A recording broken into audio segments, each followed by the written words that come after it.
Shalom bagi kita semua. Selamat hari Minggu.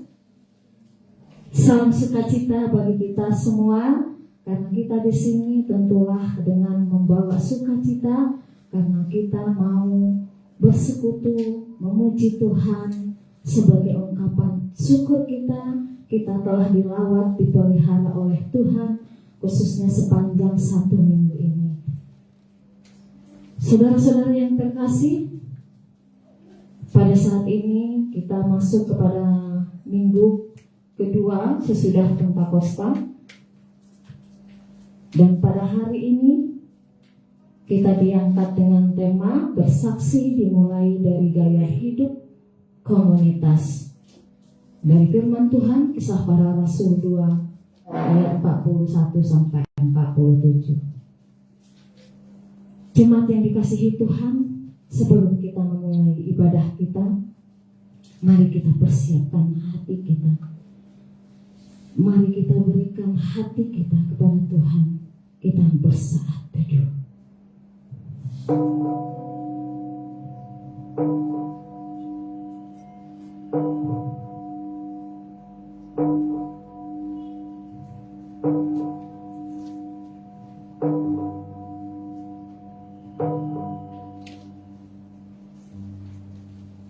Amin.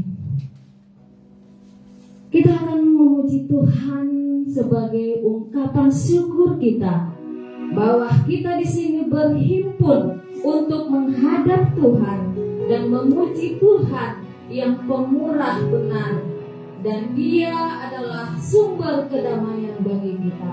Mari kita bernyanyi dari nyanyian rohani, berhimpun semua. Berhimpun semua menghadap Tuhan dan pujilah Dia murah benar. Beralihlah segala pergumulan diganti kedamaian yang besar. Hormati namanya serta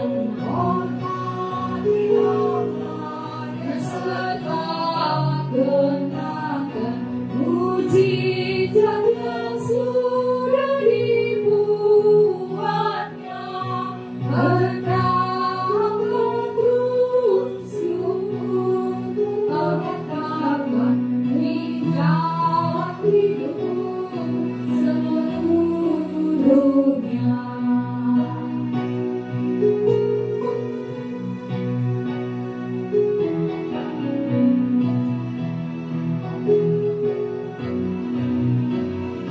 Berdoa dan jaga supaya jangan tergoda.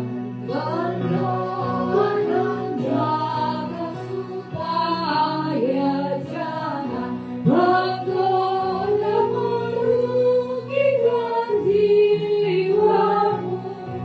Di dunia ada satu kemenangan, yakni iman kepada Tuhanmu.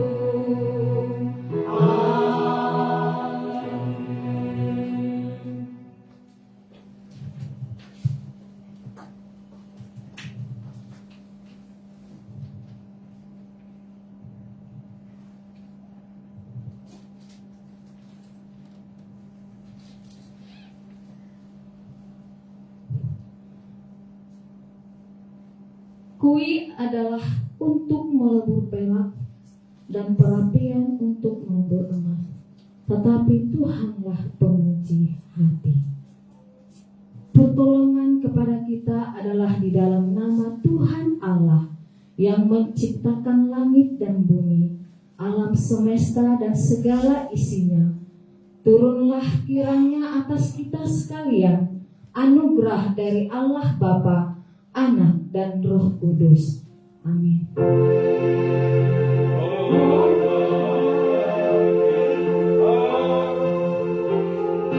Hormat bagi anaknya, hormat bagi roh dari ridanya yang esa.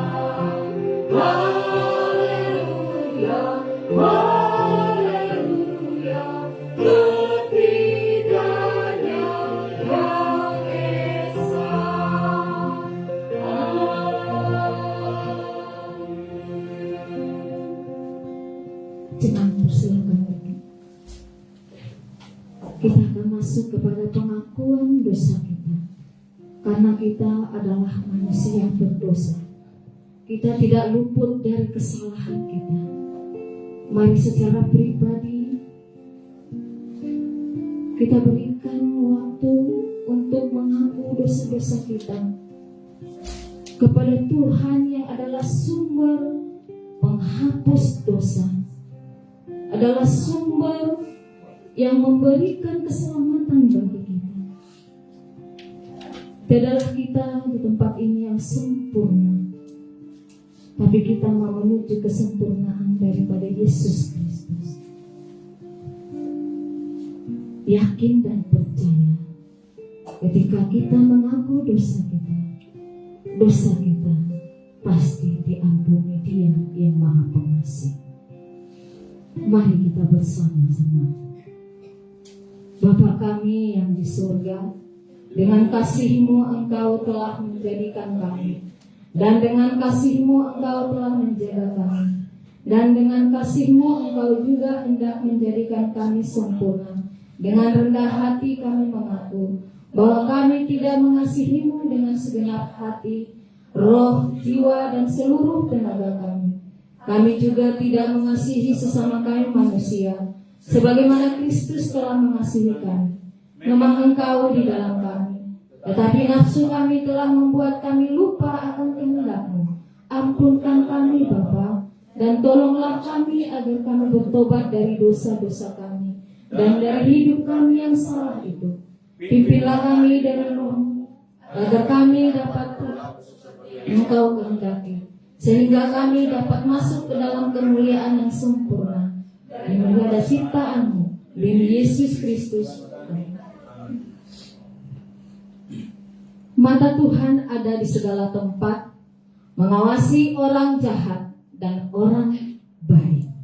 Mari kita berdoa doa Bapa kami.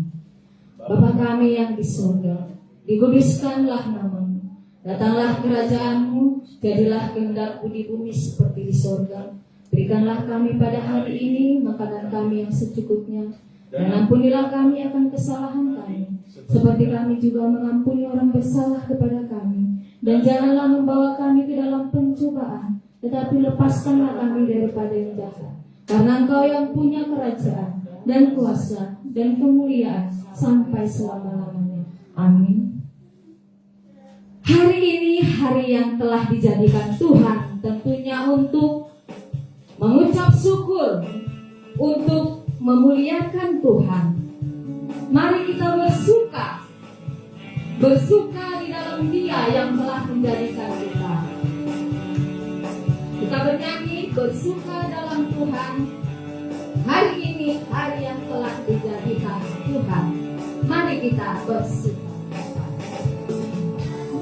Hari ini hari yang telah dijadikan Tuhan. Mari kita bersuka. Hari ini hari yang telah dijadikan Tuhan. Mari kita bersuka.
Ya, coba ditolong kiri kanan, kita bersuka cita.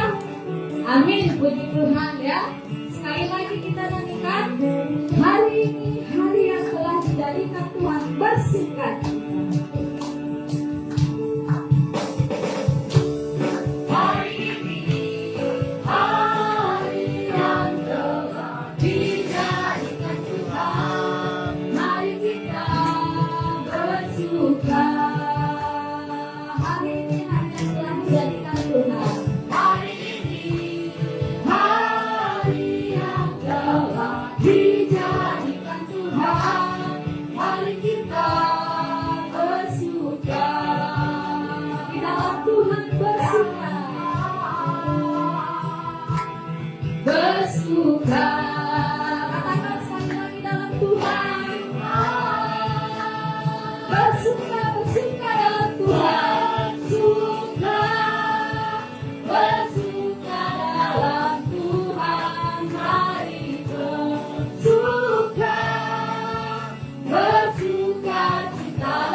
Saudara-saudara yang terkasih, mari kita beresponsoria dengan firman Tuhan dari Mazmur pasal 50 ayatnya yang ke-7 sampai 15. Saya mulai dari ayat 7. Jemaat Tuhan menyambung di ayat 8 secara bergantian di ayat terakhir kita bersama. Dengarlah hai umatku, aku hendak berfirman, hai Israel, aku hendak bersaksi terhadap kamu. Akulah Allah, Allahmu. Bukan karena korban sembelihanmu aku hukum engkau, bukan karena perbudatanmu tak ada di hadapanku. Tidak usah aku mengambil lembu dari rumahmu, atau kambing jantan dari kandangmu. Sebab punyakulah segala binatang hutan dan beribu-ribu hewan ini. Aku kenal segala burung di udara, dan apa yang bergerak di padang adalah dalam kuasaku. Jika aku lapar, tidak usah kukatakan kepadamu, sebab punyakulah dunia dan segala isinya. Daging lembu jantankah aku makan, atau darah kambing jantankah aku minum? Persembahkanlah syukur kepada Tuhan kepada Allah, dan bayarlah nasamu kepada Yang Maha Tinggi. Berserulah kepadaku waktu kesesakan, aku akan meluhurkan engkau, dan engkau akan memuliakan aku.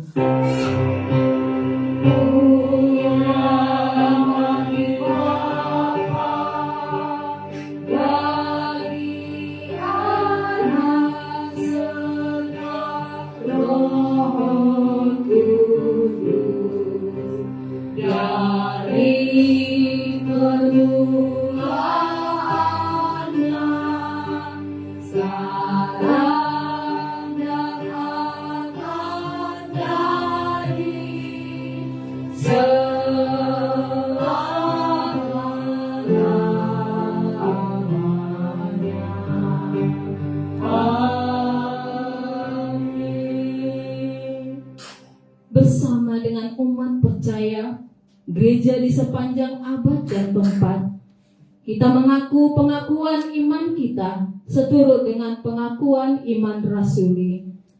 Aku percaya kepada Allah, Bapa yang Maha Kuasa, Paling langit dan bumi, dan kepada Yesus Kristus anaknya yang tunggal, Tuhan kita, yang dikandung daripada Roh Kudus, lahir dari yang menderita sengsara di bawah pemerintahan Pontius Pilatus, disalibkan, mati dan dikuburkan, turun ke dalam kerajaan maut. Pada hari yang ketiga bangkit pula dari antara orang mati, naik ke surga, duduk di sebelah kanan Allah, Bapa yang Maha Kuasa, dan akan datang dari sana untuk menghakimi orang yang hidup dan yang mati. Aku percaya kepada Roh Kudus, gereja yang kudus dan am, persekutuan orang yang kudus, pengampunan dosa, kebangkitan daging, dan hidup yang kekal. Amin. Kita dengarkan epistem.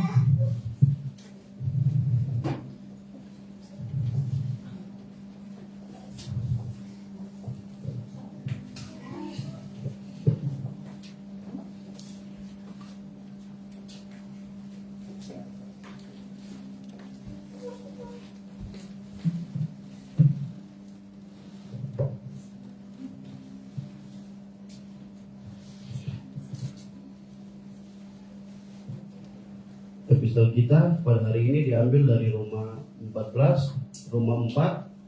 ayat 13 sampai ayat yang ke-25. Di bawah perikop, Abraham dibenarkan karena iman.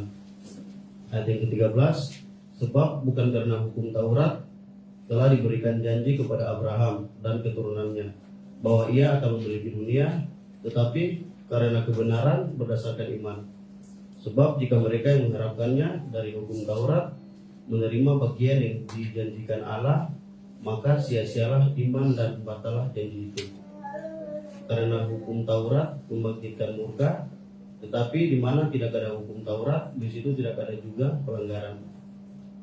Karena itulah kebenaran berdasarkan iman, supaya merupakan kasih karunia, sehingga janji itu berlaku bagi semua keturunan Abraham, bukan hanya bagi mereka yang hidup dari hukum Taurat, tetapi juga bagi mereka yang hidup dari iman Abraham, sebab Abraham adalah bapa kita semua. Seperti ada tertulis, engkau telah kutetapkan menjadi bapa banyak bangsa di hadapan Allah yang kepadanya ia percaya, yaitu Allah yang menghidupkan orang mati dan yang menjadikan dengan firman-Nya apa yang tidak ada menjadi ada. Sebab sekalipun tidak ada dasar untuk berharap, namun Abraham berharap juga dan percaya bahwa ia akan menjadi bapa banyak bangsa menurut yang telah difirmankan, demikianlah banyaknya nanti keturunanmu. Imannya tidak menjadi lemah, walaupun ia mengetahui bahwa tubuhnya sudah sangat lemah, karena usianya telah kira-kira 100 tahun, dan bahwa rahim Sarah telah tertutup.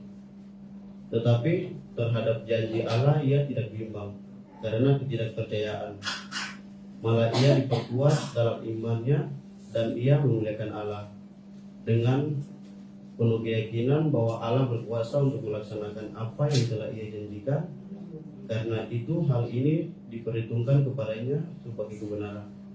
Kata-kata ini yaitu hal ini diperhitungkan kepadanya tidak ditulis untuk Abraham saja, tetapi ditulis juga untuk kita. Sebab kepada kita pun Allah menghitungkannya, karena kita percaya kepada Dia yang telah membangkitkan Yesus Tuhan kita dari antara orang mati, yaitu Yesus yang telah diserahkan karena pelanggaran kita dan dibangkitkan karena kebenaran kita.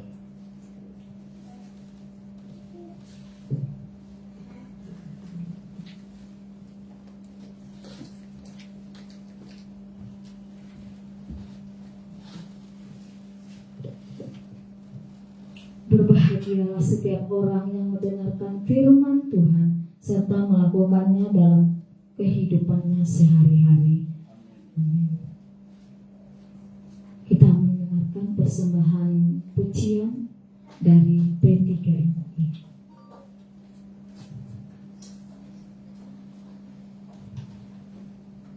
Waktu dan tempat dipersilakan.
kasih kepada P3MI yang telah memberikan persembahan jadi berkat bagi kita untuk tetap memuliakan Tuhan. Semoga P3MI ke depannya semakin bertumbuh jadi saksi bagi Kristus.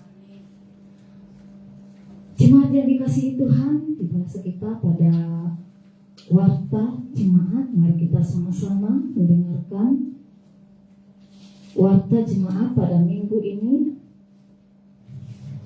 Boleh kita lihat bersama-sama di slide.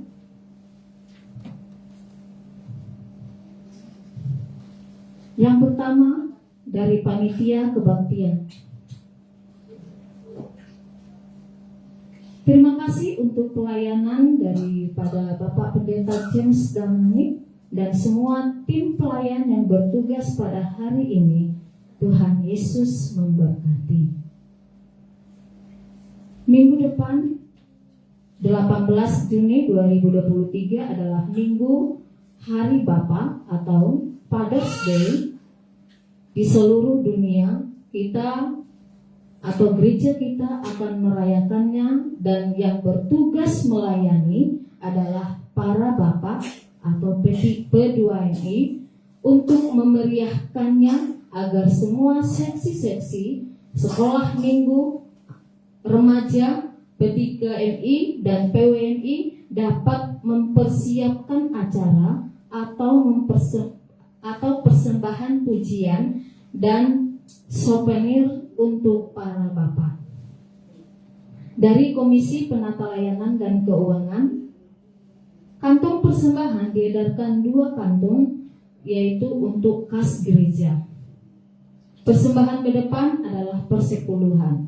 Firman Tuhan, bawalah seluruh persembahan persepuluhan itu ke dalam rumah pembendaharaan, supaya ada persediaan makanan di rumahku, dan ujilah aku, firman Tuhan semesta alam, apakah aku tidak membukakan bagimu tingkap-tingkap langit dan mencurahkan berkat kepadamu sampai berkelimpahan. Maliaki pasal 3 ayat 10.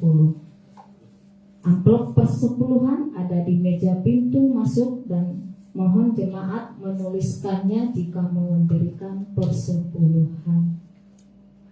Dari Komisi Keanggotaan dan Evangelisasi, jemaat yang berulang tahun di bulan Juni 2023 ini, yaitu dari Sekolah Minggu Max Rafael Tampu Bolon dan juga Bapak Pendeta James Damanik, dan juga di dalam keluarga ulang tahun pernikahan Bapak Pendeta Erwin Daud dan Ibu Evangelis Novia Daud. Kiranya Tuhan memberkati selalu, panjang umur, bahagia, sehat selalu. Tuhan Yesus memberkati. Kelas meeting serentak diadakan minggu depan 18 Juni 2023. Setelah ibadah akan diadakan kelas meeting serentak, mengingatkan agar pemimpin kelas meeting mempersiapkan diri memimpin setiap kelas meeting masing-masing. Kiranya Tuhan memberkati untuk persiapan kelas meeting minggu depan. P3MI, kelas meeting P3MI Kamis 15 Juni 2023 pukul 19 WITA diadakan di rumah Saudari Evangelista Stepi dan Nadia Putri, mengingatkan kehadiran semua P3MI. Persekutuan P3MI juga pada hari Sabtu 17 Juni 2023 pukul 19 WITA di Pastori, dan persekutuan ini diambil tema menjadi berkat bagi orang lain, 1 Timotius 6 ayat 6, dan yang menjadi petugas liturgis Opulius Gule, pelayan firman Ibu CLS Epiati, pemusik tim musik, mengingatkan kehadiran semua P3MI. Dari seksi P2MI dalam rangka Minggu Hari Bapa atau Father's Day, mengingatkan setiap bapak P2MI untuk hadir minggu depan, dan jika ada kenalan atau sahabat yang bisa kita ajak, dengan sukacita kita menyambut.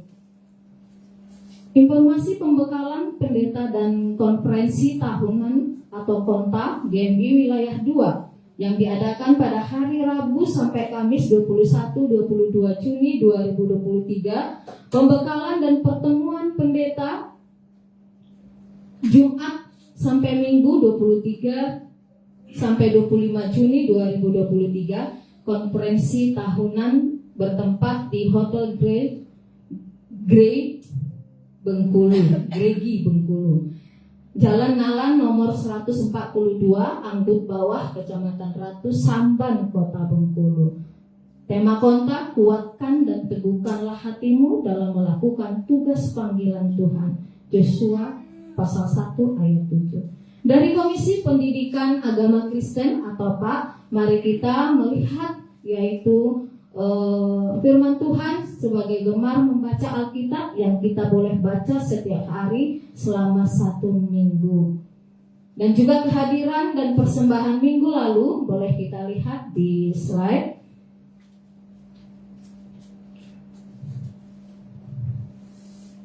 Yang terakhir yaitu pelayan dan tata ibadah.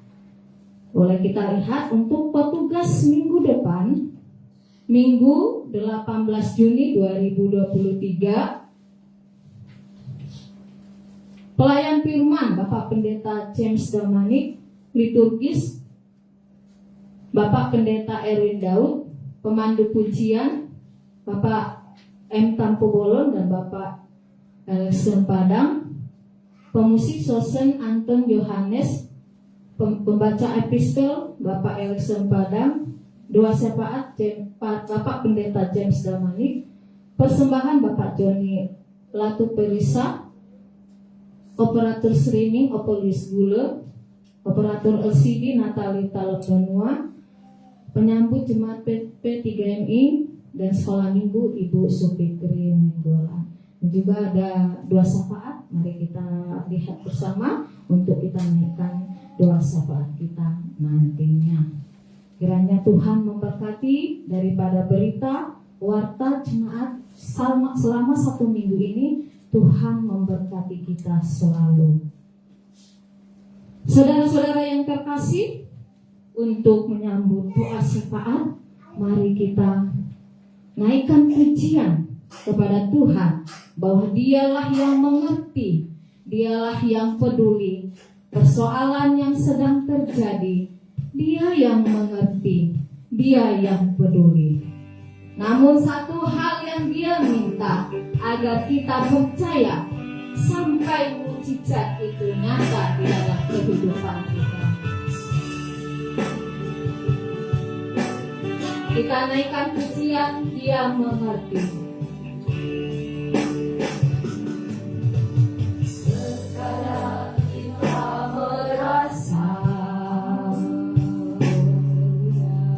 ada jalan terbuka, tak ada lagi waktu, terlambat sudah. Tuhan tak pernah berdusta, saudara. Tuhan tak pernah berdusta. Dia selalu pegang janjinya. Dia selalu pegang janjinya. Bagi kita orang percaya, mukjizat pasti nyata. Bagi orang percaya, mukjizat nyata.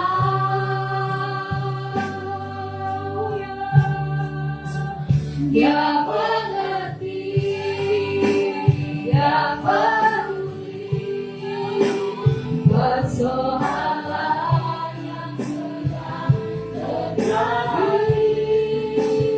Dia mengerti, dia peduli persoalan yang sedang terjadi. Namun satu yang tertimpa, agar kita percaya sampai mukjizat menjadi nyata. Kita nyanyikan sekali lagi. Terkadang kalau merasa tak ada jalan yang terbuka dalam pergumulan, dalam setiap permasalahan kita, tapi ada kuasa, yang selalu melindungi kita, yang selalu terbuka tangannya untuk merangkul kita, untuk memberikan kita segala solusi, segala apa yang menjadi jalan keluar dalam pergumulan kita. Mari kita nyanyikan sekali lagi. Dia mengerti. Kadang kita merasa jalan terbuka, ada jalan terbuka, tak ada lagi waktu, tak ada lagi waktu, terlambat sudah. Tuhan tak pernah berdusta, Tuhan tak pernah berdusta. Yakin dan percayalah, Dia selalu pegang janjinya, Dia selalu pegang janjinya. Bagi kita orang percaya, mujizat pasti. Bagi orang percaya, mujizat nyata. Dia mengerti, Dia mengerti, Dia peduli persoalan yang sedang terjadi. Dia mengerti, Dia peduli persoalan yang kita alami. Nama satu yang kita agar kita percaya sampai mujizat menjadi nyata. Dia mengerti, Dia mengerti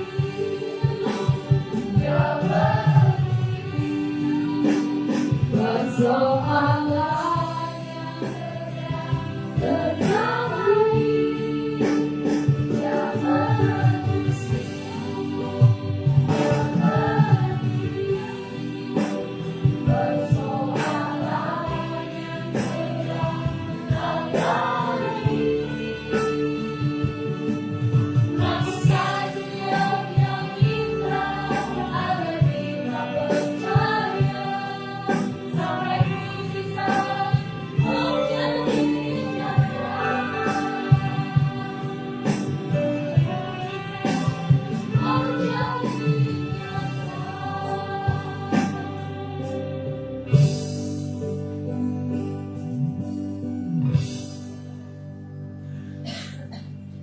Mari kita berdoa.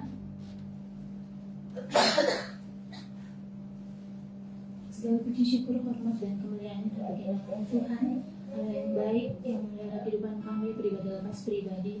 Kami sungguh bersyukur ya Allah untuk satu kesempatan kami kembali boleh berada di tempat ini untuk memuji dan memuliakan nama Tuhan. Kami bersyukur untuk penyertaan Tuhan dalam kehidupan kami. Banyak hal yang terjadi dalam kehidupan kami, namun Engkau tetap menolong dan memelihara hidup kami hingga pada detik ini. Tuhan, pada saat ini kami bersama-sama bersepakat untuk menaikkan doa syafaat kami kepada Tuhan. Namun sebelum itu ampunilah kami Tuhan untuk setiap kesalahan dan perbuatan yang kami lakukan yang melukai hati Tuhan, sehingga setiap doa kami ini tidak terhalang akan setiap dosa dan pelanggaran kami terhadap Engkau. Bapa di surga, kami mau berdoa untuk bangsa kami, bangsa yang besar, bangsa Indonesia Bhinneka Tunggal Ika. Tuhan, Kau pelihara bangsa ini supaya bangsa ini terus menjadi bangsa yang baik, bangsa yang maju, bangsa yang Tuhan pakai, bangsa yang Tuhan pilih untuk memuji dan memuliakan nama Tuhan. Terlebih untuk setiap pemimpin yang bekerja di dalamnya Tuhan, Engkau yang pelihara, Engkau yang jaga mereka, supaya mereka juga memiliki motivasi yang benar untuk memimpin bangsa ini, sehingga tidak ada hal-hal yang terjadi yang membuat hatimu terluka melalui kinerja para pemimpin bangsa kami ya Bapa. Kami juga mau berdoa ya Tuhan untuk setiap pemberantasan korupsi, setiap orang-orang yang mengambil alih dalam bangsa ini yang melakukan hal yang tidak baik. Kiranya Engkau hentikan setiap kinerja mereka yang tidak baik Tuhan. Lembutkan setiap hati mereka supaya mereka juga boleh melakukan pekerjaan mereka sesuai dengan apa yang telah mereka janjikan sebelum pemilihan yang terjadi. Bapa yang di surga, kami mau berdoa Tuhan secara khusus untuk gereja kami, bahkan setiap PGI yang ada di Indonesia ini. Tuhan berkati setiap gereja-gereja di Indonesia, supaya Tuhan terus pelihara, sehingga gereja-gereja di Indonesia Tuhan semakin maju, semakin memiliki motivasi yang benar, visi dan misi yang benar untuk memuji dan memuliakan nama Tuhan. Terlebih untuk GMI Immanuel Banjarmasin, kami berdoa dalam nama Tuhan, Kau berkati gereja ini, supaya gereja ini Tuhan terus bertumbuh, terus Tuhan pakai untuk kemuliaan-Mu. Berkati setiap jemaat Tuhan yang beribadah di tempat ini Tuhan, supaya kami memiliki kerinduan yang sama untuk melayani Tuhan melalui apa yang Tuhan telah anugerahkan kepada kami, melalui setiap talenta kami, supaya kami kembangkan untuk memuji dan memuliakan nama Tuhan. Bapa di surga, secara khusus Tuhan kami mau berdoa untuk pengurus GMI Immanuel Banjarmasin yang akan menyelesaikan apa yang menjadi tugas dan tanggung jawab kami. Berkati setiap pengurus Tuhan, setiap majelis, supaya pada akhir-akhir pengurusan ini kami bisa melakukan yang terbaik, mempersembahkan yang terbaik untuk Tuhan.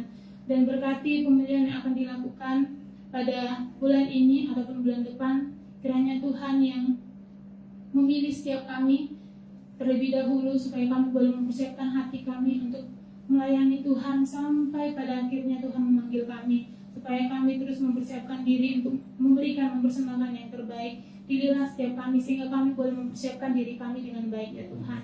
Bapa di surga, kami mau berdoa Tuhan untuk anak-anak sekolah minggu, untuk P3MI, untuk P2MI, dan untuk PWMI.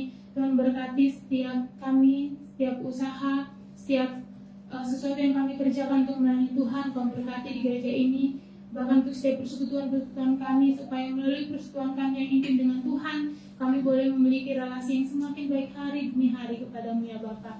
Tuhan Yesus yang baik, kami berdoa kepada setiap teman-teman P3MI di dalam perkuliahan mereka, bahkan untuk yang SMP, SMA yang berkuliah. Engkau melihat apa yang menjadi upaya, apa yang menjadi usaha kami untuk menjadi orang yang berhasil di kemudian hari. Tolonglah kami Tuhan, supaya pada hari nanti kami bisa menjadi pemimpin-pemimpin yang hebat, pemimpin-pemimpin yang takut akan Tuhan.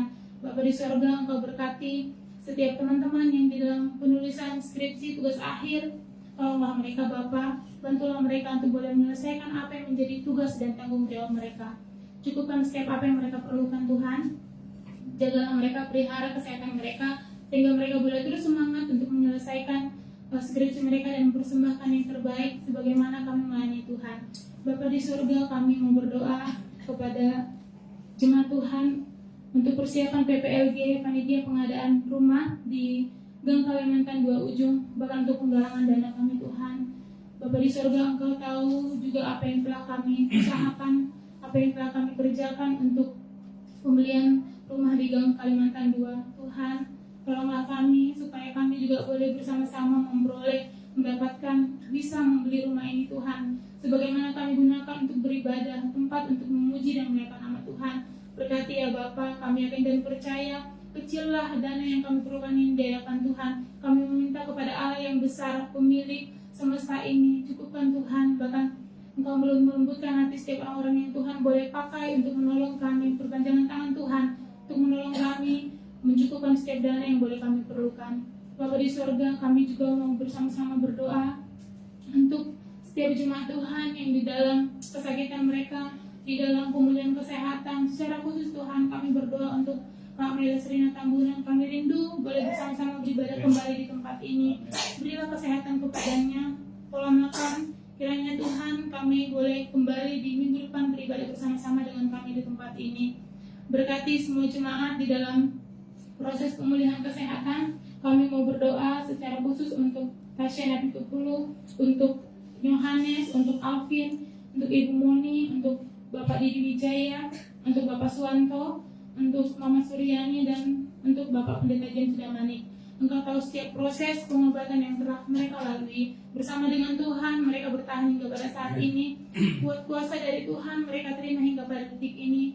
Berilah kekuatan dan kesehatan melalui obat-obat yang mereka makan. Kiranya itu Tuhan menolong mereka untuk memperoleh kesembuhan yang daripada Tuhan. Bapa di surga, kami mau berdoa Tuhan kepada jemaat Tuhan yang berulang tahun dan akan berulang tahun pada bulan ini. Kami mau berdoa kepada adik kami, Mes Rafael Tambunan, dan kepada Bapak Pendeta James yang akan berulang tahun pada tanggal 16 Tuhan Engkau berkati, Kami tambahkan sukacita, Kami tambahkan berkat, kebahagiaan dalam kehidupan mereka. Berkati Mes dalam pertumbuhan menjadi seorang anak yang takut akan Tuhan, di dalam pendidikannya sebagai anak, kiranya dia juga boleh membanggakan kedua orang tua, membanggakan jemaat di tempat ini, bahkan membanggakan Tuhan. Berkati Pendeta James dalam pelayanannya, Tuhan tolong, Tuhan topang, sertai, bimbing. Kiranya Bapak Pendeta James Damani boleh menjadi hamba Tuhan yang Engkau percaya, hamba Tuhan yang Engkau banggakan ya Bapak. Terlebih Tuhan untuk perjalanan beliau akan mengikuti konta di pada bulan ini. Engkau berkati perjalanan beliau, Engkau berkati setiap acara yang diikuti sepanjang konta Tuhan. Berilah kesehatan, fokus di dalam persiapan konta ya Bapak. Bahkan perjalanan pergi dan akan pulang Tuhan berkati sehingga semuanya apa yang menjadi rencana kami boleh aman dalam perlindungan Tuhan. Kami berdoa Tuhan, kami bersyukur untuk ulang tahun pernikahan Bapak Pendeta Erwin Daud dan Ibu Novi. Kiranya Tuhan tambahkan berkat bagi keluarga ini. Keluarga ini Tuhan pakai dengan hebat dan luar biasa. Banyak jiwa yang boleh dimenangkan melalui keluarga ini Tuhan. Engkau berkati keluarga ini supaya terus melakukan hal-hal yang menyenangkan hati Tuhan. Tuhan Yesus berkati Stevi yang Tuhan anugerahkan dalam keluarga ini, supaya boleh menjadi anak yang takut akan Tuhan, sebagai orang yang boleh Tuhan pakai untuk kemuliaan-Mu, boleh menyenangkan hati-Mu melalui apa yang dia kerjakan hari demi hari. Berkati usaha Ibu Novi Tuhan, catering, supaya terus maju menjadi usaha yang boleh disukai banyak orang, menjadi berkat bagi banyak orang juga ya Tuhan. Terima kasih Bapak di surga, kami berdoa secara khusus Tuhan untuk Ibu Bancin Tuhan yang akan melakukan persalinan. Tuhan Kau berkati buah kandungan yang dia kandung saat ini, 9 bulan Tuhan jaga dan pelihara, kuatkan, sehatkan, bahkan tiba waktunya nanti akan persalinan Tuhan. Kiranya setiap proses persalinan boleh berjalan dengan baik. Anak yang dikandung boleh dilahirkan dengan sehat tanpa kekurangan suatu apapun. Berkati setiap usaha mereka, berkati dana yang diperlukan supaya semuanya boleh dipercukupkan ya Bapak. Tidak ada kekurangan suatu apapun. Dalam nama Yesus kami juga akan bersuka cita untuk menyambut bayi yang akan dilahirkan ya Bapak. Berkati Tuhan Ibu Bansi supaya diberi kekuatan, akan mengalami pergolakan Tuhan di dalam kehamilan bahkan persalinan. Berilah kekuatan dan kesehatan supaya Ibu Bansin juga boleh terus sehat, bersukacita hari demi hari untuk menanti kelahiran buah hati mereka ya Bapak. Tuhan Yesus yang baik, kami juga berdoa Tuhan secara khusus untuk iman dan kepercayaan kepada Tuhan, Bapak Suwanto, Ibu Lili, Kevin, Mikael, dan Marvel, orang yang kami kasihi ini, supaya Tuhan terus pakai, Tuhan lembutkan hatinya untuk boleh dengar-dengaran dengan apa yang menjadi maunya Tuhan dalam hidup mereka.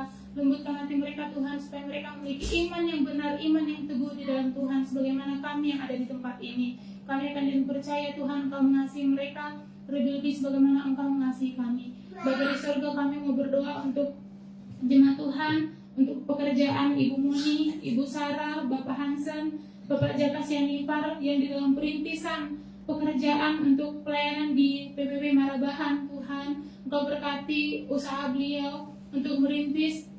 Kiranya Tuhan Kau cukupkan apa yang dia perlukan, supaya kemudian melalui pelayanan ini banyak orang-orang yang juga boleh dimenangkan. Berkati Ibu Supitri dalam pendidikan hingga pada bulan September. Cukupkan Tuhan apa yang dia perlukan, apa yang harus dikerjakan. Tuhan beri hikmat, kekuatan, kesabaran juga Tuhan di dalam menjalani kehidupannya sebagai seorang ibu, sebagai seorang pengajar, sebagai seorang siswa mahasiswa saat ini. Tuhan berilah kepadanya kekuatan dan kesehatan, itu yang dia perlukan saat ini. Kami tambahkan sukacita, kesehatan dan kebahagiaan dalam hidupnya.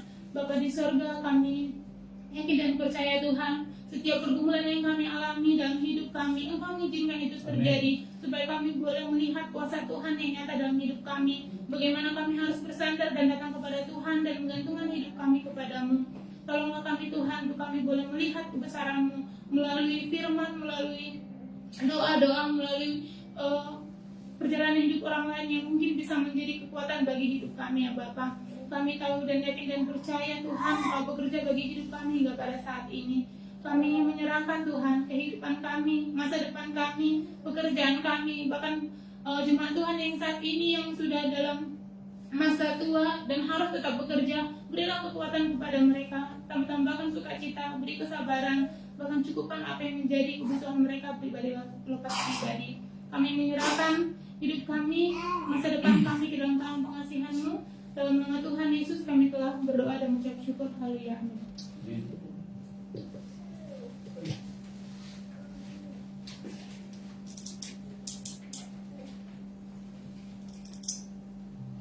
Kita akan mendengarkan kebenaran firman Tuhan. Untuk menyambut firman Tuhan, mari kita sama-sama bernyanyi lagu Manis Kau Dekat.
Saya undang anak-anak sekolah minggu ke depan untuk kita doakan dan putus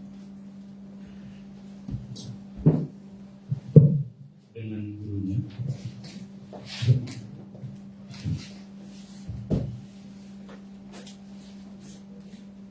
Remaja juga.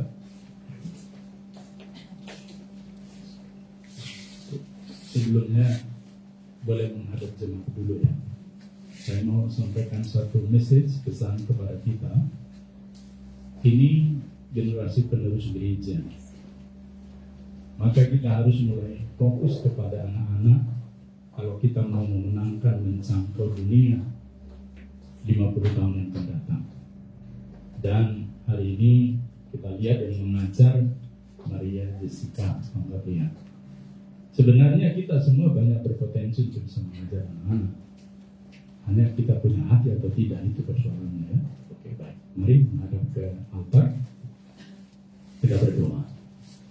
Tuhan Bapa di sorga, dengan otoritas yang Kau berikan kepada para rasul yang memulai pelayanan gereja dan sampai dengan hari ini, kuasa itu Engkau nyatakan melalui mimbar-Mu, dan kami berdoa turunlah kuasa-Mu menyertai setiap anak-anak ini, untuk Max, untuk Sosen, untuk Nemo, untuk Keke, untuk Putri, dan untuk guru mereka Maria. Berkati Tuhan, turunlah hikmat dan kuasa yang datangnya daripada-Mu, supaya mereka menjadi generasi penerus gereja yang kuat dalam fondasi iman, tapi cerdas di dalam teknologi untuk menundukkan dan menaklukkan dunia, serta pakai menjadi saluran berkat yang membawa kemuliaan nama-Mu. Berkati guru yang mengajar dengan kurikulum yang telah disediakan, sehingga tangan-Mu ya Tuhan Yesus menjamah tangan anak-anak ini dan mereka bersalaman. Dan kuasa-Mu menyertai komunitas mereka yang pra-remaja maupun yang sekolah minggu. Tentu kami berdoa untuk anak-anak sekolah minggu yang masih belum diantarkan orang tuanya ke gereja. Berilah kepada mereka pengertian oleh Roh-Mu, sehingga mereka menginvestasikan masa depan anaknya di tangan Tuhan. Itulah sebabnya Bapa, kami terus berdoa buat orang tua yang mempunyai anak-anak, agar mereka membawa ke rumah Tuhan anak-anak mereka. Sebab itulah perintah-Mu yang menjadi berkat bagi kami semua. Terima kasih Bapa, terpuji termulia nama-Mu.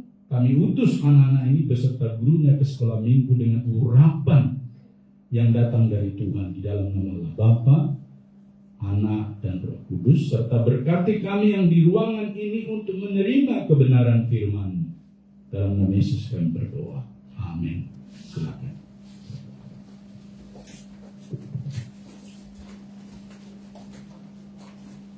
Mari kita membuka satu bagian firman Tuhan yang disediakan kepada kita, yang diambil dari Kisah Para Rasul pasal yang kedua ayat 41 sampai dengan ayat yang ke-47. Kisah Para Rasul 2 ayat 41 sampai dengan 47, demikian firman Tuhan. Saya akan membaca untuk kita sekalian. Orang-orang yang menerima perkataannya itu memberi diri dibaptis, dan pada hari itu jumlah mereka bertambah kira-kira 3.000 jiwa. Mereka bertekun dalam pengajaran rasul-rasul dan dalam persekutuan, dan mereka selalu berkumpul untuk memecahkan roti dan berdoa.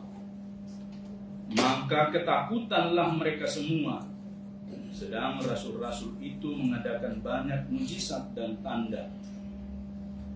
Dan semua orang yang telah menjadi percaya tetap bersatu, dan segala kepunyaan mereka adalah kepunyaan bersama.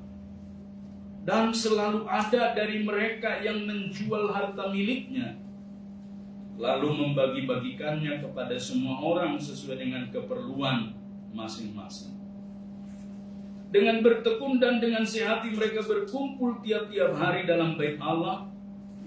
Mereka memecahkan roti di rumah masing-masing secara bergilir, dan makan bersama-sama dengan gembira dan dengan tulus hati, sambil memuji Allah.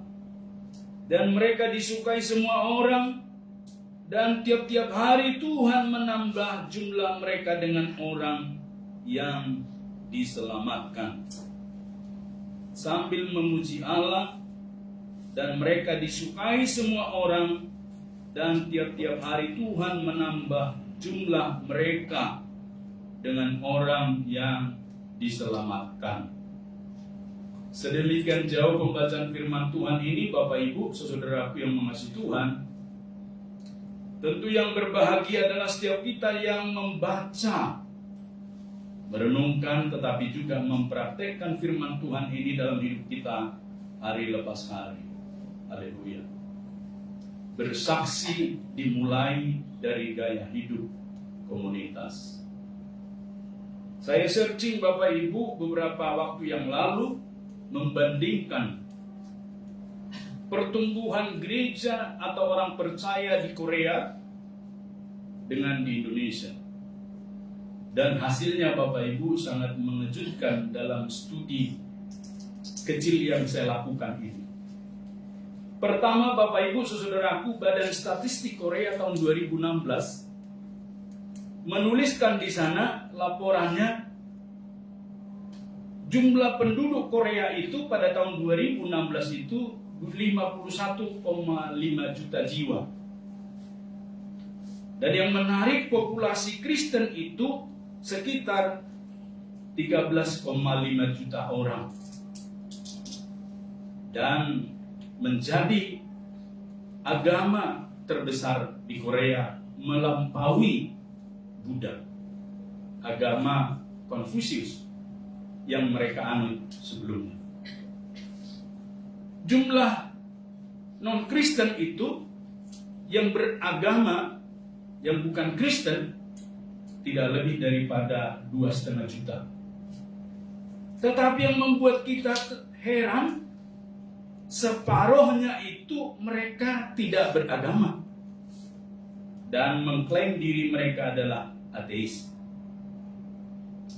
Dan di dalam laporan itu disebutkan belum menemukan identitasnya.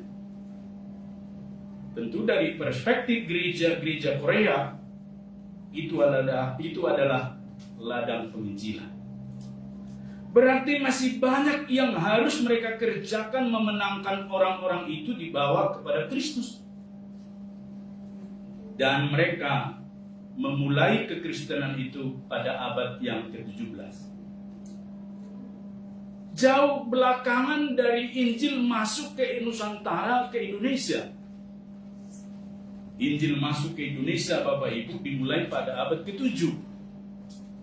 Atau tepatnya Bapak Ibu, tahun 645 Masehi di Sumatera Utara yang disebut dengan Kota Barus, Tapanuli Tengah, dan yang di sisi pesisir timur yang disebut dengan Pancur Batu atau Deli Serdang. Satu sekte dari gereja Assyria yang sampai hari ini masih ada dan disebut menjadi gereja ortodoks Syria. Dan di Jakarta, di Manado, di beberapa tempat ada gereja ini. Ternyata pada abad yang ke-7 itu sudah menginjakkan kaki di dua tempat itu. Dan sudah memberitakan Injil dan sudah ada murid di sana, tetapi berhenti sekian abad lamanya. Tidak berkembang sampai kemudian misionaris-misionaris datang ke Indonesia. Dan puncaknya Bapak Ibu pada tahun 1511 ketika misi dari Katolik datang ke Aceh, tapi tidak berhasil. Kemudian Franciscus Saverius yang menjadi misionaris itu berpindah ke Kepulauan Maluku pada tahun 1534 dan di sana berhasil, dan kemudian dapat kita lihat itu pun dimulai pada abad 17 sama seperti di Korea. Tetapi apa yang menarik dari kedua penelitian ini Bapak Ibu saudaraku, pertumbuhan kekristenan dan gereja di Indonesia itu sangat lambat sekali. Berbeda dengan Korea yang langsung melampaui. Memang kalau sisi jumlah, ya tentu kita jauh lebih menang. Sebab dari data Biro Pusat Statistik Bapak Ibu, kita di Indonesia itu sudah mencapai angka 25 juta. Memang jauh lebih besar daripada jumlah orang Korea yang menjadi Kristen. Tetapi jangan lupa kita itu di angka hampir 300 juta penduduk kita Bapak Ibu Saudara. Kita tidak pernah belum sampai pada tahap yang diekspektasikan oleh para misionaris sebelumnya. Tetapi yang menarik bagi kita, di antara semua perbedaan-perbedaan itu dan menganalisa apa yang membuat kita lambat, ada persamaannya Bapak Ibu. Ternyata pertumbuhan itu selalu dimulai dengan komunitas. Ketika gereja-gereja di Korea itu ditindas, ketika banyak orang Korea itu menjadi percaya dan dikumpulkan dalam komunitas, tentu mereka dianiaya. Tentu mereka semua banyak mengalami pembunuhan.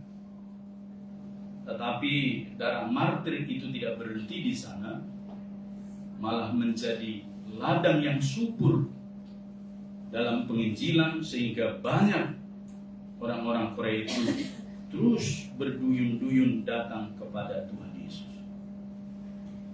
Ternyata Bapak Ibu, hal yang sama juga nyata di Indonesia, di Nusantara ini. Ketika dimenangkan satu suku, dan satu suku itulah yang menjadi memenangkan suku mereka sendiri. Dan itu basicnya, fondasinya, dasarnya adalah komunitas. Betapa pentingnya komunitas Bapak Ibu, saudara. Demikian juga yang kita baca pada ayat 41 sampai dengan ayat 47 tadi, yaitu laporan, yaitu catatan, yaitu firman Tuhan yang menjelaskan, merekam keadaan Kristen mula-mula, orang-orang percaya mula-mula, orang-orang yang telah dimuridkan Tuhan Yesus di dalam komunitas. Dan komunitas itu adalah artinya individu, orang-orang yang mempunyai kesamaan karakteristik dan hidup dalam kelompok untuk satu tujuan yang jelas. Mempunyai kesamaan karakteristik, hidup dalam kelompok, dan mempunyai tujuan yang jelas. Itulah komunitas. Maka Bapak Ibu saudaraku, sebenarnya menurut firman Tuhan ini, tidak ada satupun yang kita bisa hidup sendiri. Tidak ada satupun manusia itu yang sanggup otonom, berdiri sendiri, memenuhi kebutuhannya sendiri, dan seterusnya. Tetapi hidup di dalam komunitas.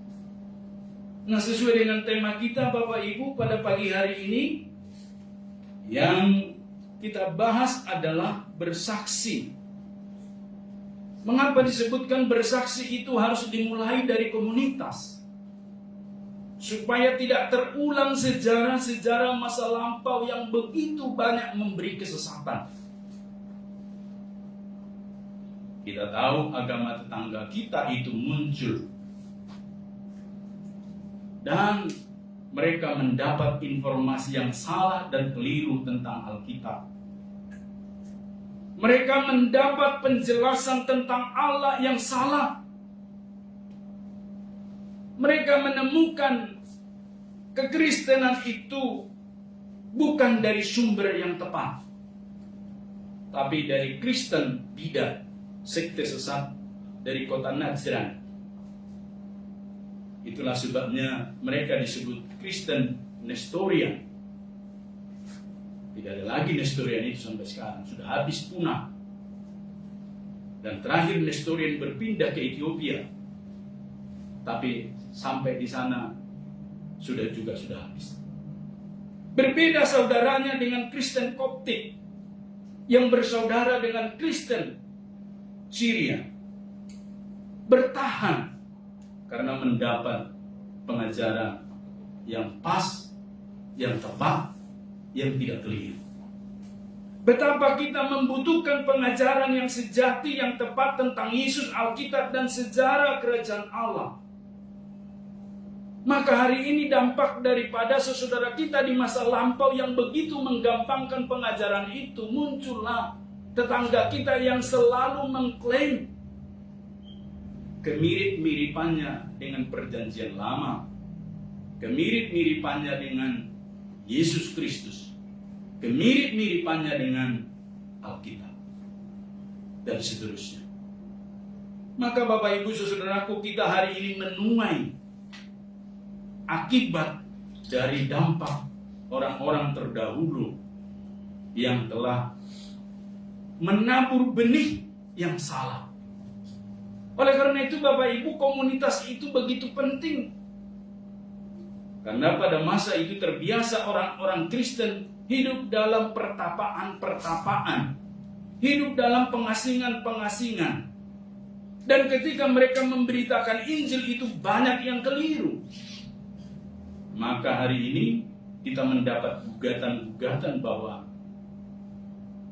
Tuhan kita itu tiga, Alkitab kita ini dipalsukan, dan seterusnya yang kita terima dari mereka. Tetapi kita percaya Bapak Ibu Saudara, yang benar tetap benar, yang sejati tetap sejati, tidak pernah goyah, karena kita tahu kebenaran itu selalu menjadi kebenaran. Lalu apa yang kita temukan dalam firman Tuhan pada pagi hari ini? Bersaksi itu tidak sekedar bersaksi menceritakan Yesus. Ada seorang bapak menceritakan Yesus di kota Cimahi pada Larang, Bandung. Asal ketemu siapapun dia katakan, Yesus mengasihimu, Yesus mencintaimu, Yesus mati bagimu. Selesai. Dia temukan si B, dia sampaikan hal yang sama. Saya tidak tahu apakah orang itu masih hidup atau enggak. Tapi saban saya ke Bandung, kalau saya singgah di kota Cimahi, dan saya selalu berdiri di perapatan itu, saya selalu melihat mereka, bapak ini dengan beberapa orang, selalu memperkatakan Yesus. Tentu Bapak Ibu, tidak sampai pesan itu kepada orang yang disampaikan kalau hanya sekedar begitu. Itulah sebabnya melalui firman Tuhan ini kita diajarkan dari amanat teks ini tidak sekedar menceritakan Yesus, tapi kita menghidupi Yesus dalam diri kita. Dan di dalam komunitas itu kelihatan sekali Yesusnya yang menonjol. Maka terjadilah di situ yang disebut dengan pertumbuhan, pertambahan, pertolongan, dan seterusnya. Tidak ada laporan Bapak Ibu di dalam Kisah Para Rasul ini bahwa Kristen mula-mula atau gereja purba itu mengalami kesulitan-kesulitan kecuali karena penindasan. Tidak ada di sana disebutkan mereka kekurangan makanan maka mereka kelaparan. Mereka kesulitan transportasi karena yang satu pelit tidak mau meminjamkan keledainya dan seterusnya. Tidak ditemukan begitu. Tidak ada laporan begitu di dalam firman Tuhan ini. Yang ada adalah mereka ditindas, yang ada adalah mereka ditangkap, yang ada adalah mereka harus menyatakan Yesus dalam hidup mereka sehari-hari. Tetapi komunitas ini yang telah diciptakan oleh Tuhan Yesus, yang kemudian menjadi cikal bakal gereja, kelihatan sekali Bapak Ibu bahwa komunitas pengikut Yesus Kristus itu tidak goyah karena batu fondasi itu sendiri adalah Yesus Kristus. Kita perhatikan Bapak Ibu, yang pertama dia dalam amanat teks kita ini, komunitas pengikut Yesus Kristus itu terbentuk yang dimulai dari Tuhan Yesus ketika memanggil 12 murid. Kemudian di dalam proses 12 murid ini, dia mengajar banyak orang berpindah-pindah dari satu tempat ke tempat lain. Kita perhatikan Bapak Ibu, laporannya di sana dia memberi makan 5.000 orang. Laki-laki saja. Berarti Bapak Ibu kalau laki-laki itu membawa pasangannya sudah 10.000. Kalau dia bawa anak satu sudah 15.000. Kalau mereka Bapak Ibu membawa 2 anak, tinggal hitung puluhan ribu yang dikasih makan itu.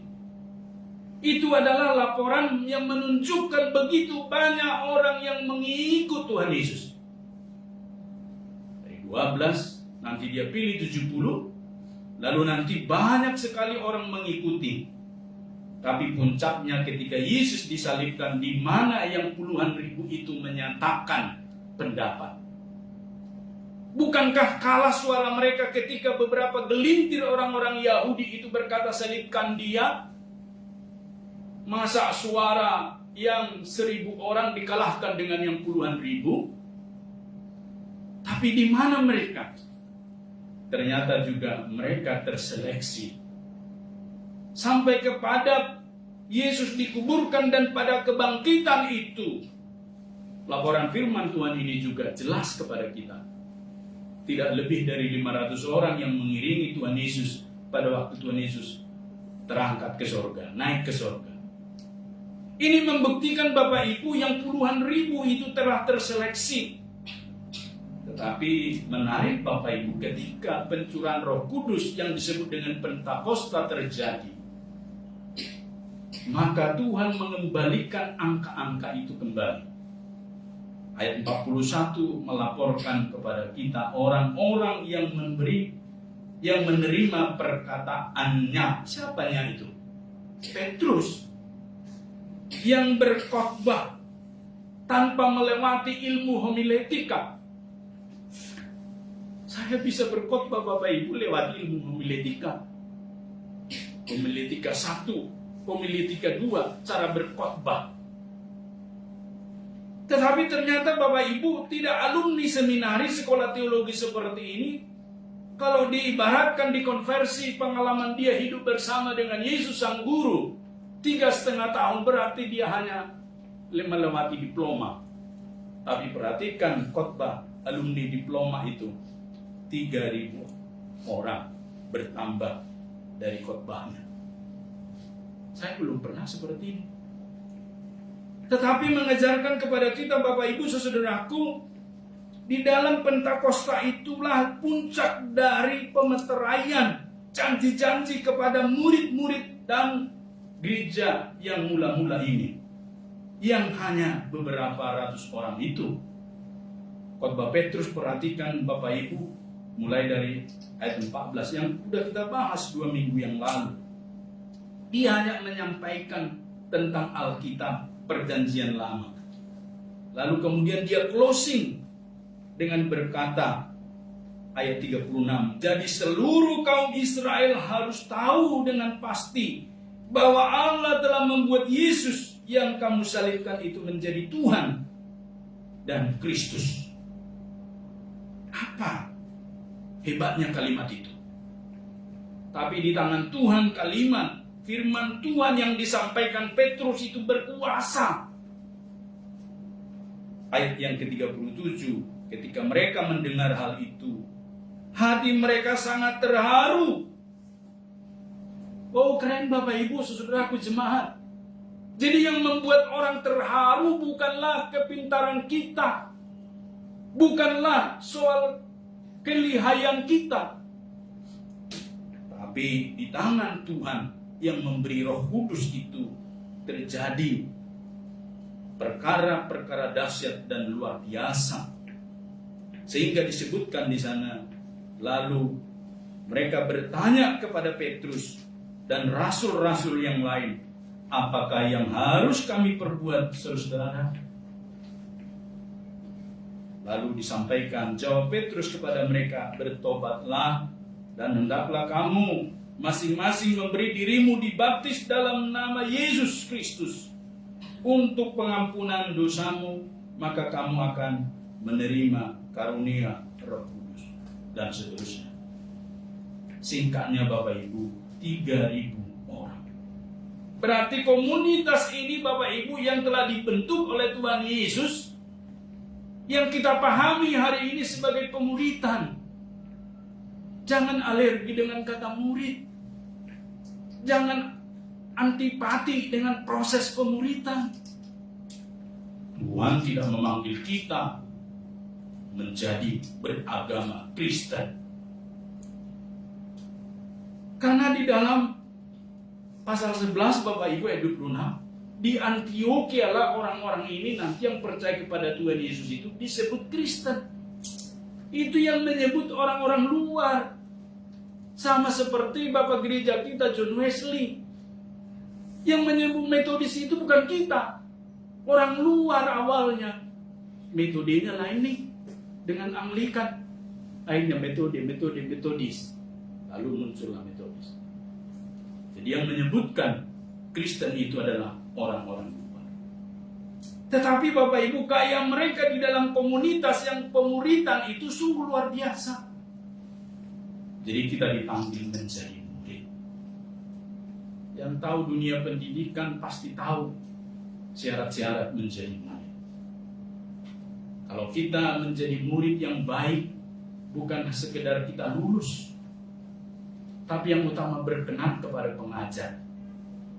Karena saya pernah menjadi dosen Bapak Ibu, kalau ada murid atau mahasiswa itu yang memiliki karakter sebagai murid, saya senang.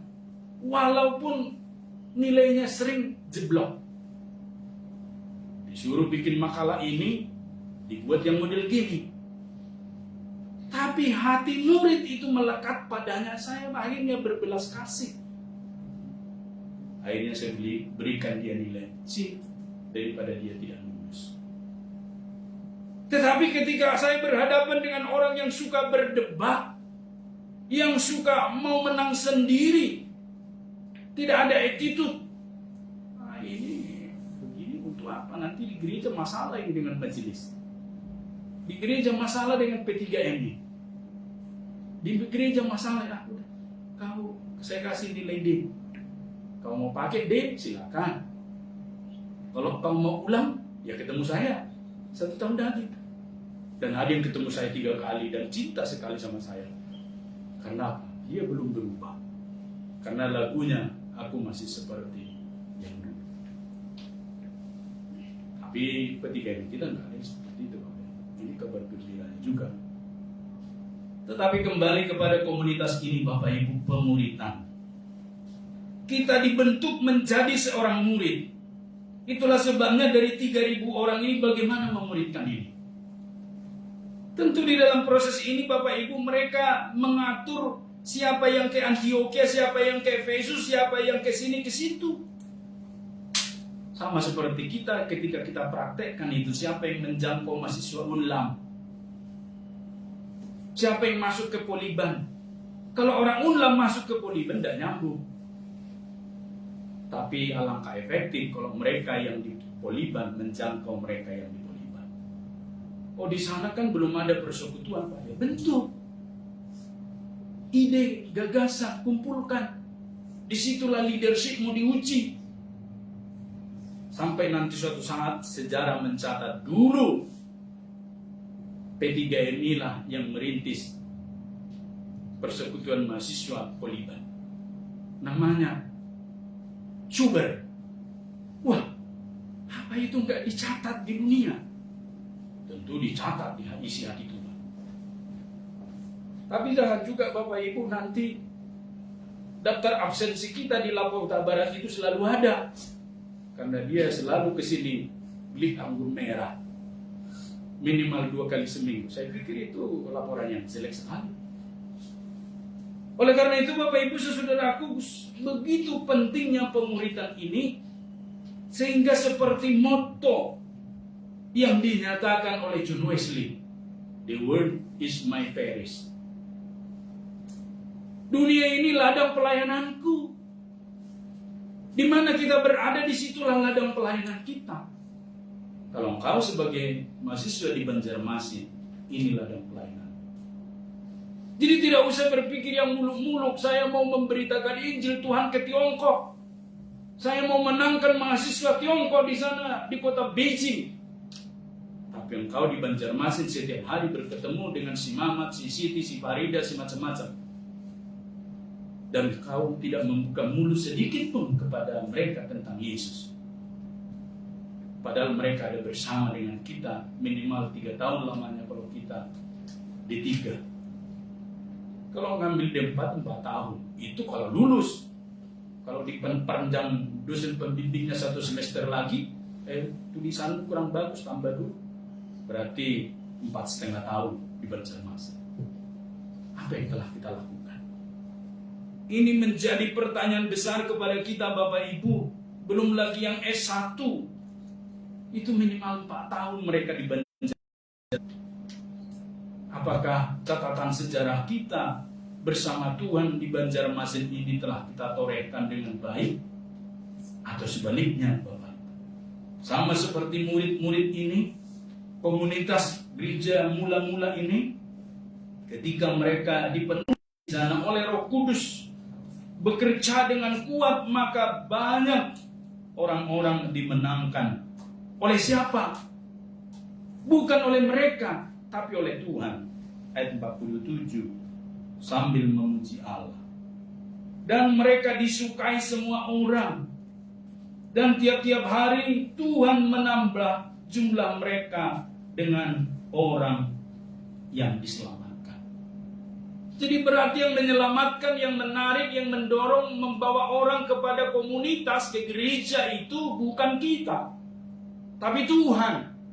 Kita hanya melakukan praktek memuji Allah. Kita hanya mempraktekkan seperti yang disebutkan di dalam ayat 42. Bertekun dalam pengajaran rasul-rasul. Berarti Bapak Ibu, setiap pengajaran-pengajaran di gereja itu patut kita perhatikan. Karena di sanalah Tuhan memakai otoritas itu. Itu sebabnya Bapak Ibu terjadilah nanti gaya memuridkan kepada banyak orang di sekitar kita. Kenapa perlunya bertekun dalam pengajaran? Supaya tidak seperti jemaat di Najran yang disebut dengan Nestorian, yang kemudian mereka menyebut dirinya adalah Nasrani. Kita bukan Nasrani, kita Kristen. Nasrani itu adalah sebutan orang-orang Najran tadi bahwa mereka mengikut Kristen. Dan sekte sesat, sebab tidak mengakui bahwa Yesus itu adalah Allah. Dia otonom, berdiri sendiri. Tetapi firman Tuhan menjelaskan bahwa Yesus adalah Tuhan Allah, yang dikenal oleh perjanjian lama Musa itu Yahweh, yang kemudian datang menjadi manusia melewati rahim Maria yang disebut Yesus. Firman menjadi daging, firman Allah menjadi berdaging, sehingga kita memahaminya Tritunggal. Maka Bapak Ibu, yang disesatkan mereka saudara kita dari pengikut sebelah, sampai hari ini tidak bisa diperbaiki otaknya yang rusak, karena berkata kita yang salah. Tetapi mereka tidak menyadari mereka menerima sumber yang salah. Penyebabnya adalah karena mereka tidak berada di dalam komunitas. Karena mereka sering bertapa, orang per orang, maka ketika mereka menceritakan Yesus menurut versi masing-masing. Tetapi disebutkan di dalam komunitas yang benar ini, ayat 42, bertekun dalam pengajaran rasul-rasul.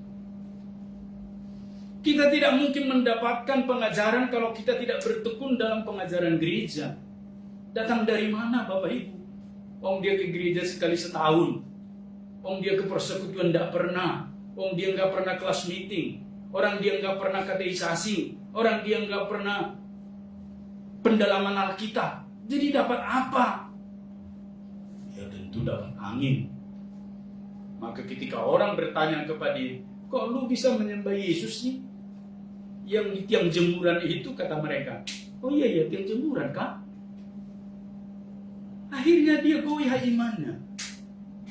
Karena dia tidak diperlengkapi dengan pengajaran. Betapa pentingnya komunitas itu Bapak Ibu. Maka ketika kita berkelas meeting P2MI, PWMI, P3MI, apalagi sekolah minggu, itu bagian dari pengajaran. Jangan menghindar dari komunitas. Dan yang kedua disebutkan di sana bertekun dalam persekutuan. Persekutuan ini terjemahan lain dari koinonia. Berarti sebenarnya Bapak Ibu ini menegaskan dari 10 perintah Tuhan untuk menguduskan hari Sabat, untuk beribadah. Bapak Ibu saudaraku, ibadah itu penting. Karena di ibadah itulah diletakkan Tuhan berkat. Maka setiap orang harus hadir. Di mana? Di ibadah itu. Semua penjelasan dari kitab Keluaran Bapak Ibu yang telah dirangkum Tuhan Yesus, itu puncaknya adalah pentingnya beribadah. Karena disitulah diletakkan berkat. Ambil. Tuhan tidak meletakkan berkat di kantongmu. Tuhan tidak menaruh berkat itu di dompetmu, tapi di ibadah. Maka bertekun dalam persekutuan. Maka perhatikanlah mereka-mereka yang beribadah. Apa maksudnya beribadah, Bapak Ibu? Kalau sehat kita harus beribadah. Oleh karena satu dan lain hal tidak bisa ibadah, ya masuk akal. Tapi kan bisa juga ibadah kita singkat. Memuji Tuhan, berdoa, baca firman. Bagaimana mereka yang sedang berada di dalam pertempuran, peperangan, operasi militer. Hari Minggu harus berjaga-jaga seperti di beberapa tempat. Mau komandan saya mau beribadah dulu ke kota. Siapa lu? Siapa yang jaga di sini? Kan harus berjaga, lalu mereka berdoa. Itulah sebabnya diajari doa ibadah pribadi, ibadah komunal, dan ibadah singkat. Maka hari ini Bapak Ibu, kalau ada orang di rumah sakit kan tidak tertati-tati dia ke gereja untuk beribadah. Tapi dia cukup berbaring di tempat tidur itu, berdoa, baca firman, naikkan pujian. Itulah ibadahnya. Itulah persekutuannya. Berarti sebenarnya semua kita bisa beribadah. Berarti semua kita bisa bersekutu. Tapi jangan berdalih sehat walafiat, tapi berkata tidak bisa ibadah. Itu keliru. Gaya hidup komunitas pertama ini bertekun dalam persekutuan. Maka hari ini Bapak Ibu saudaraku, kalau kita sudah menerima perkataan ini, maka kita lakukan bertekun, bukan sekedar beribadah, tapi tekun. Tekun di sini Bapak Ibu ketika kita selidiki artinya adalah intim. Terjemahan lainnya seperti suami istri. Berarti Bapak Ibu saling kenal dengan yang disembah. Karena ada orang beribadah seperti waktu saya di STT, mereka yang liberal itu berpikir begini. Tiap pagi lu James 30 menit saat teduh, bangun lebih awal dari kami. Padahal kita masih mimpi. Iya, saya bangun lebih awal. Kan bisa kita besok sambil baca koran bersaat teduh. Ini teman-teman liberal Bapak Ibu. Jadi katanya waktu baca koran Kompas, jadi sambil ingat firman Tuhan, itulah saat teduhnya. Banyak sekali rumusan-rumusan yang keliru Bapak Ibu. Dan saya orang konservatif. Saya rasa bukan begitu. Baca koran, saat teduh. Maka ketika bangun pagi-pagi sebelum tetangga kita berseru, saya sudah bangun duluan. Dan saya membaca, merenungkan. Saya bersekutu intim dengan Tuhan. Saya kenal dengan Dia. Saya harus tahu perkataan Dia. Saya harus tahu kehendak Dia. Sehingga segala aktivitas hari itu saya lewati bukan lagi diri saya, tapi sudah bersama dengan Tuhan. Ada banyak masalah Bapak Ibu? Ya. Teman saya ada masalah? Mirip, bahkan saya lebih banyak masalahnya. Tapi saya bisa melewati karena saya ditatang oleh Tuhan. Saya bisa melewati persoalan itu karena Tuhan mengangkat saya. Saya bisa melewati kesulitan-kesulitan itu karena Tuhan menguatkan hati saya. Maka saya tidak lari malam dari STT itu. Seperti beberapa rekan, pagi-pagi dibuka kamarnya, orangnya sudah tidak ada. Lah kemana? Ditanya kepala asrama. Tidak tahu Pak. Begitu lihai dia, tidak ada seorang pun yang tahu. Dan bisa membuka pintu, tidak bunyi alarm pintu Bapak. Lebih hebat dari pencuri. Dan saya tidak tahu di mana dia lagi sekarang. Tetapi Bapak Ibu mengajarkan kepada kita bertekun ini tidak merugikan apa-apa dalam diri kita. Maka itulah yang dipraktekkan oleh murid-murid itu. Dan yang ketiga, mereka selalu berkumpul untuk memecah roti. Mereka selalu berkumpul bukan untuk bergosip.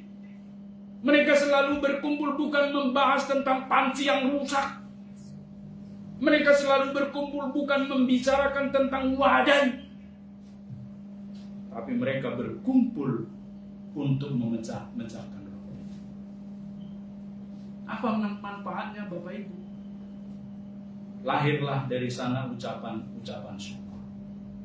Lahirlah dari sana dalam komunitas itu doa yang menaikkan syukur kepada Tuhan bahwa mereka masih diberikan roti. Lahirlah dalam komunitas kita bahwa kita masih diberikan Tuhan makan minimal 2 kali sehari. Ada yang makan sekali sehari? Mungkin ada, tapi Tuhan masih pelihara. Amin ya, Pak Joni? 3 kali. 3 kali, luar biasa. Nanti saya sewaktu-waktu akan pergi ke rumah Ai untuk makan bersama, memecah-mecah roti. Sebab dikatakan itulah gaya hidup, selalu berkumpul. Tidak diterjemahkan dengan kata sesekali atau sewaktu-waktu. Maka bagi kita Bapak Ibu yang mempunyai rumah, tentu undanglah orang untuk bersekutu di rumah kita. Undanglah di kontrakan kita kalau memang memungkinkan. Kecuali pemilik kontrakan langsung usir kita besok. Kalau kita di sana menaikkan puji haleluya, seperti di beberapa tempat disebutkan tidak menerima orang Kristen. Berarti dia tidak menerima uang, berarti dia menolak berkat. Saya terkejut juga Bapak Ibu, di sekitar Jalan Cendana ada yang begitu. Lah dibiarkan rumahnya laku hanya karena belum ada non-Kristen yang mau mengontrak. Selalu berkumpul untuk memecah roti.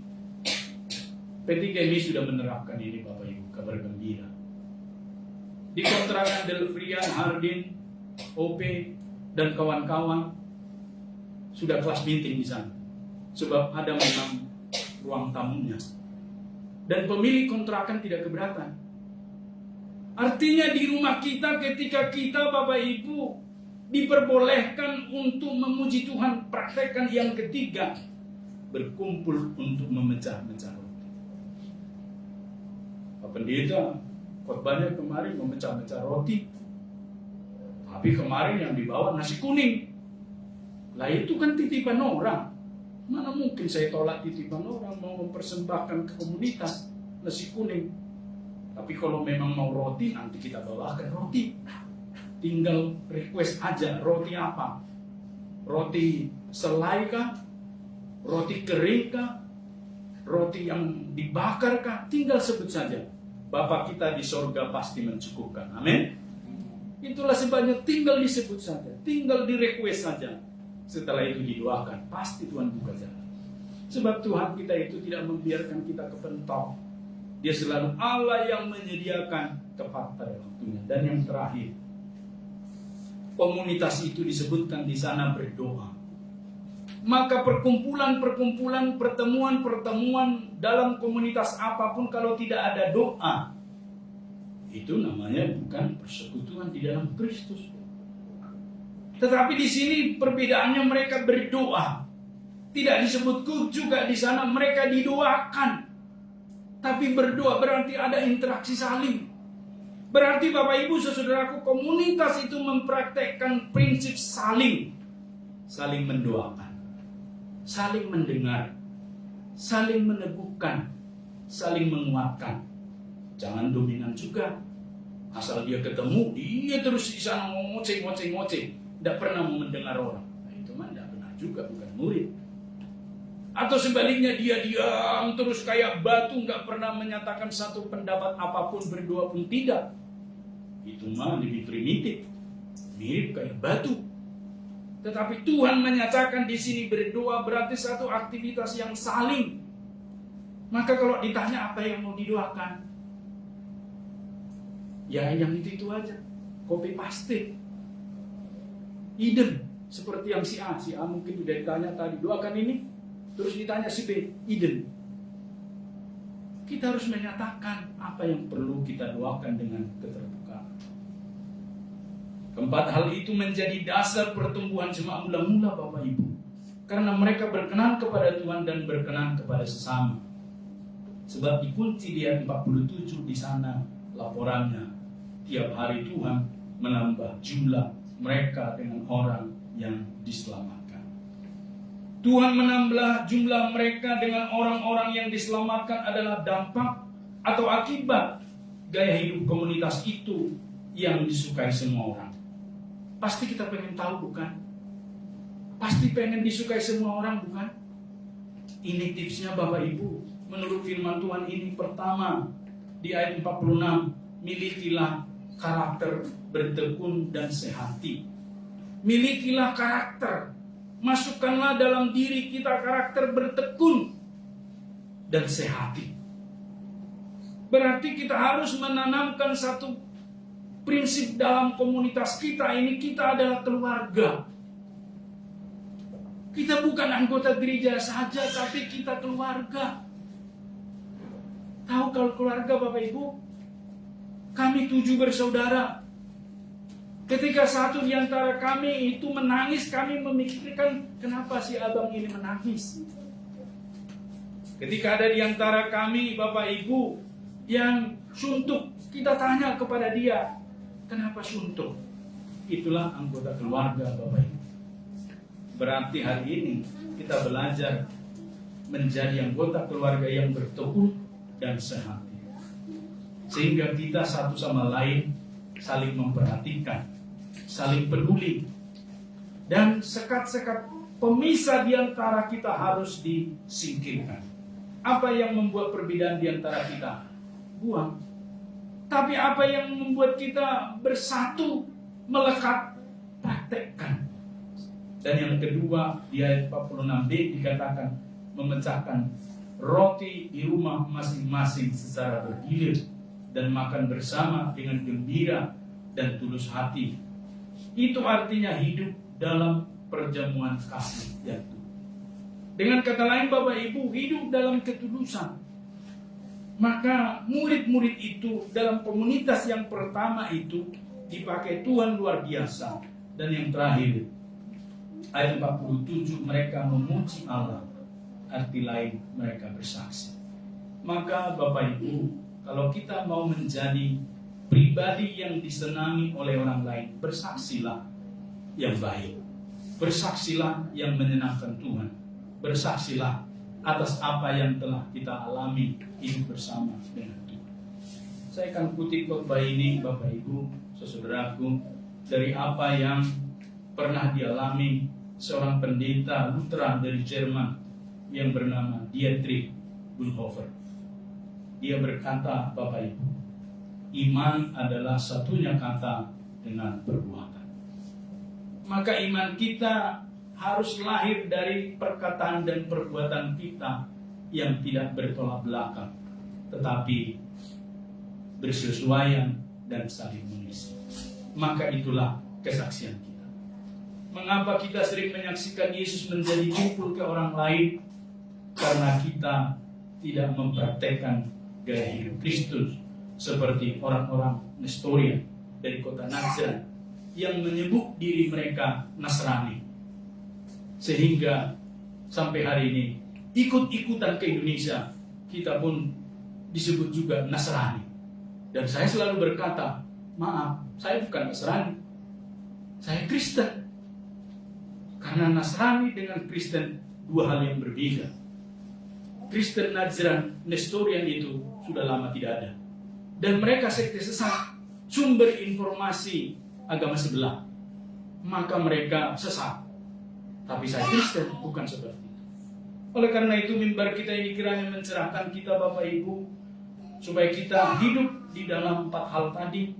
Bertekun dalam pengajaran Rasul-Rasul, bertekun dalam persekutuan, selalu berkumpul untuk memecah roti, dan berdoa.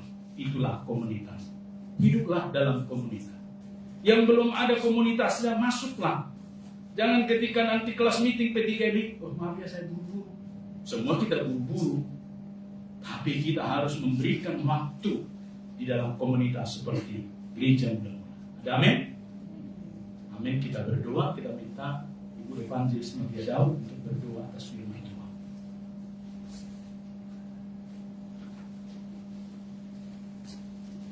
Bapa di dalam surga, kami bersyukur dan terima kasih Tuhan untuk penjelasan firman Tuhan kepada setiap kami jemaat-Mu.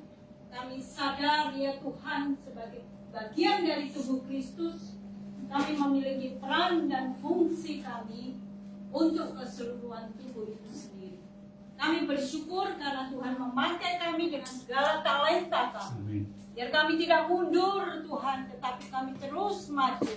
Karena di dalam perintisan jemaat GMI, kami mengambil peran yang penting di tempat ini ya Tuhan. Amin. Sesuai dengan apa yang Tuhan taruh di hati kami.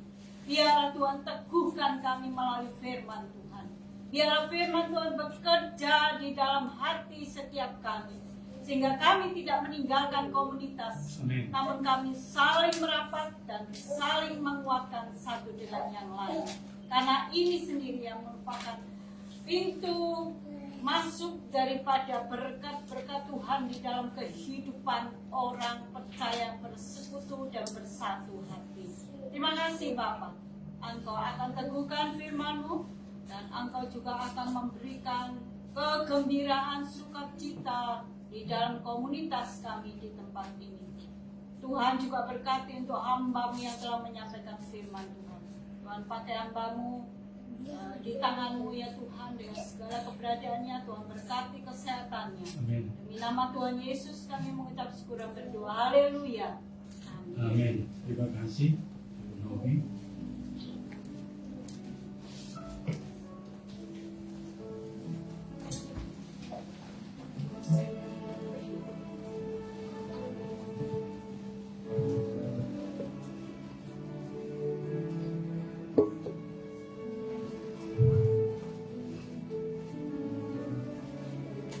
Firman Tuhan berkata di dalam Mazmur 95 ayat 7 dan 8, sebab Dialah Allah kita dan kitalah umat gembalaannya dan kawanan domba tuntunan tangannya.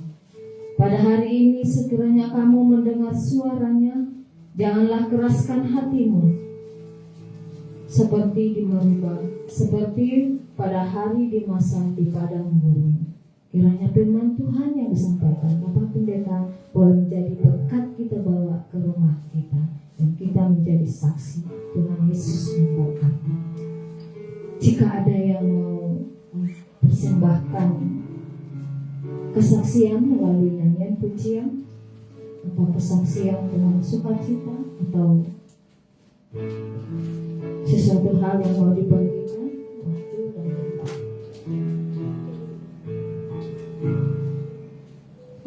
Baik, saudara-saudara yang terkasih, kita akan memberikan persembahan yang terbaik bagi Tuhan.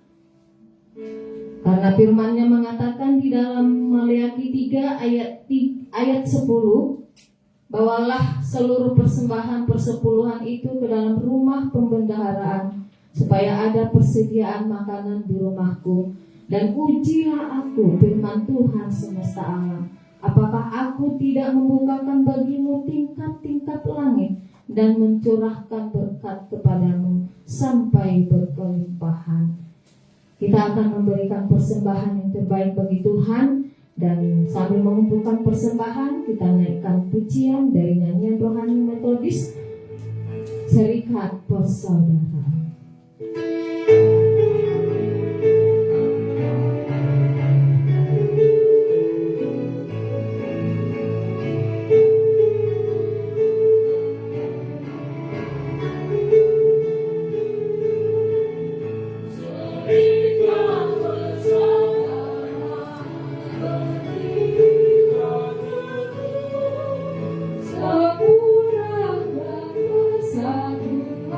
Di dalam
Sambil menyanyikan ayat ketiga, kita bangkit berdiri.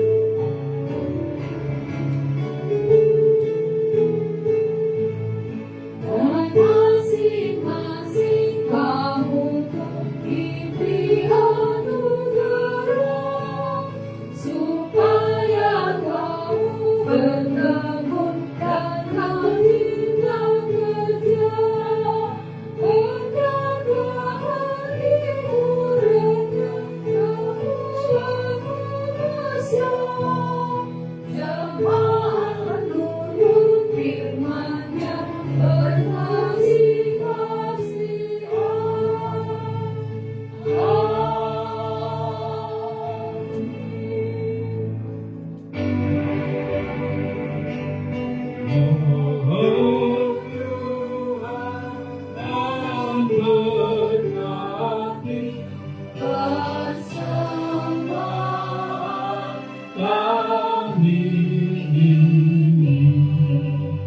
Agar dapat digunakan untuk kemuliaan Tuhan.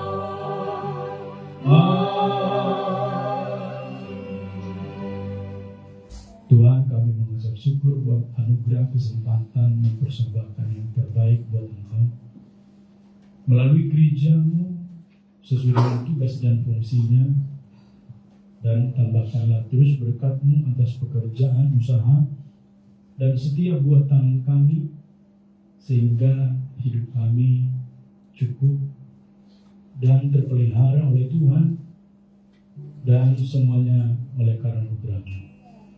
Berkatilah Bapa, orang tua dari para mahasiswa atau para siswa yang sedang sekolah atau kuliah ini, dan berkati juga saluran berkat kepada mereka melalui beasiswa ataupun yang studi mandiri, dan berkati juga para orang tua yang bekerja dan berusaha dengan segala jenis usaha mereka.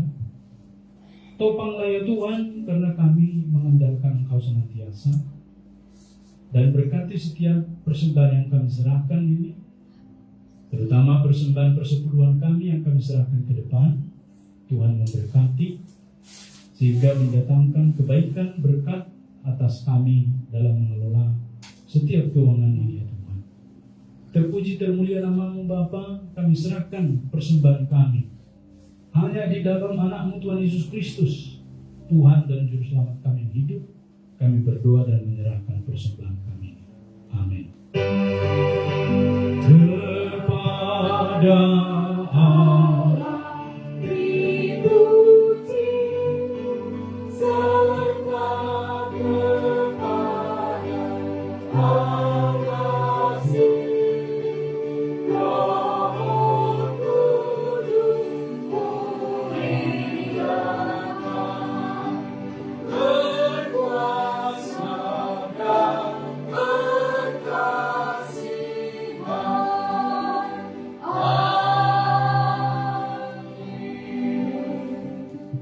Jemaat yang mengasihi Tuhan, pulanglah, arahkanlah hatimu dan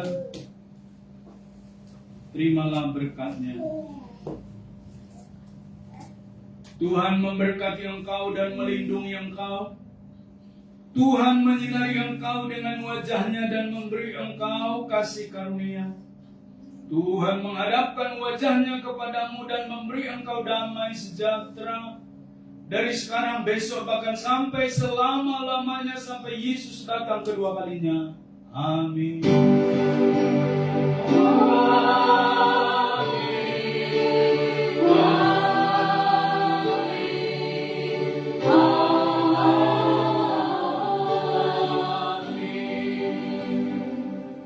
Amin. Silakan duduk saat teduh pribadi.